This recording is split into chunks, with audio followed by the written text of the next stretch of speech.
Halo Avenger, apa kabar? Semoga hari ini kita selalu diberkati, menjalaninya dengan bahagia dan mendapatkan rezeki yang deras.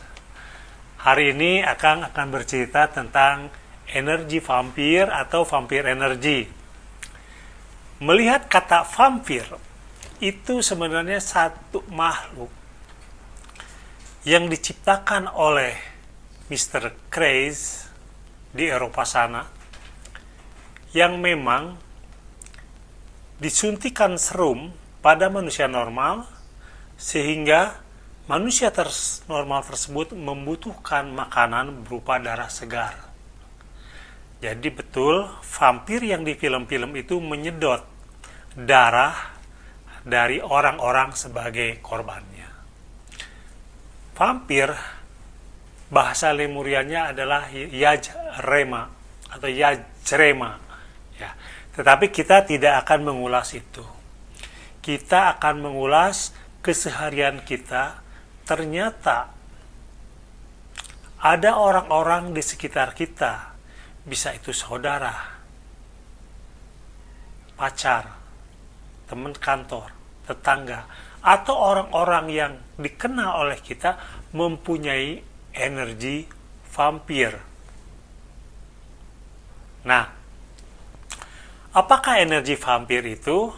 Atau mungkin yang lebih populernya adalah vampir energi adalah orang-orang yang sengaja atau tidak disengaja menguras emosi kita dan pinter mempengaruhi kita untuk mengikuti pola pikirnya. Orang tersebut selalu bernegatif thinking dengan apa yang dilihat, dengan kenalan-kenalan mereka, selalu negatif thinking dan selalu mengutarakan pemikiran negatifnya itu kepada kita. Jadi lama-lama kita akan benar-benar pusing, terbawa, yang akhirnya menular. Kita akan menjadi seorang vampir energi. Nah, akan men-share ciri-ciri vampir energi atau orang yang mempunyai energi vampir. Yang pertama adalah egois. Yang kedua, dramatisir. Yang ketiga, merasa superior. Yang keempat, selalu mengintimidasi. Dan yang kelima adalah merasa menjadi objek penderita atau sangat menderita. Kita bahas satu-satu. Pertama adalah egois.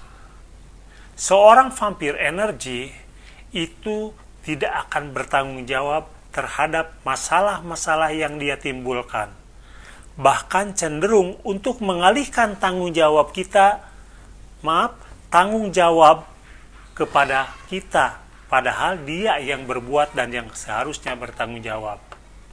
Yang kedua adalah mendramatisir.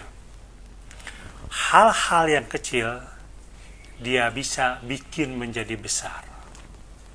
Yang sebenarnya bisa di problem solving oleh dirinya sendiri. Tetapi ini melibatkan orang lain, masalah di blow up menjadi besar, dan diharapkan orang yang menjadi lawan bicaranya ini bisa ikut menyelesaikan masalah tersebut atau justru melimpahkan masalah tersebut kepada orang yang menjadi lawan bicaranya. Angel. Yang ketiga, merasa superior. Sering vampir energi ini memaksakan kehendaknya kepada orang lain dan mengecilkan arti daripada ide atau gagasan orang lain. Dan ide gagasan dirinya lah yang paling benar, yang paling baik, yang paling superior, dan menganggap ide orang lain itu adalah kecil. Jadi intinya memaksakan kehendak, pikirannya, gagasannya kepada orang lain. Yang keempat adalah merasa paling menderita. Jadi melihat penderitaan orang lain, masalah orang lain itu nggak ada apa-apanya dibandingkan dengan penderitaannya. Jadi seperti itu. Dia bicara, dialah yang paling menderita dengan masalahnya. Ciri yang kelima atau yang terakhir adalah seringkali vampir energi ini melemparkan kalimat-kalimat yang mengintimidasi, yang memprovokasi, sehingga orang atau objek atau temannya itu merasa bersalah, merasa menyesal, merasa keliru, dan dia akan memanfaatkan momentum tersebut. Nah, sekarang bagaimana cara mengatasi vampir energi yang mungkin saja itu teman kita, pacar kita, teman kantor kita, tetangga kita, atau teman-teman yang ada dalam satu komunitas atau organisasi. Baik, kita bahas. Yang pertama, cara merespon apabila kita berhadapan dengan vampir energi. 1. Jangan menanggapinya. Biasanya energi vampir akan meluapkan semua masalahnya dan dia mengharapkan kita terlibat atau empat terhadap masalahnya yang dalam.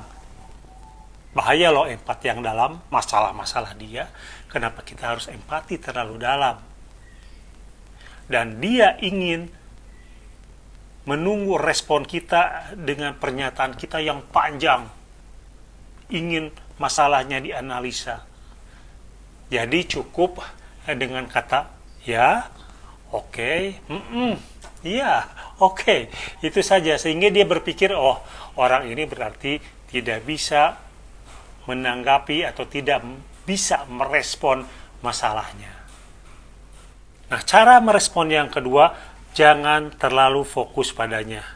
Jadi ketika sedang meluapkan permasalahannya, alihkan aja pada objek-objek atau materi obrolan yang lainnya. Jadi kita tidak boleh hanyut. Kita alihkan kepada hal-hal yang positif dan akan mengalihkan daripada permasalahannya. Dan yang ketiga adalah tetapkan batasan. Jangan banyak berhubungan secara kopdar, misalnya makan malam, makan siang, berakhir pekan, pokoknya batasin saja.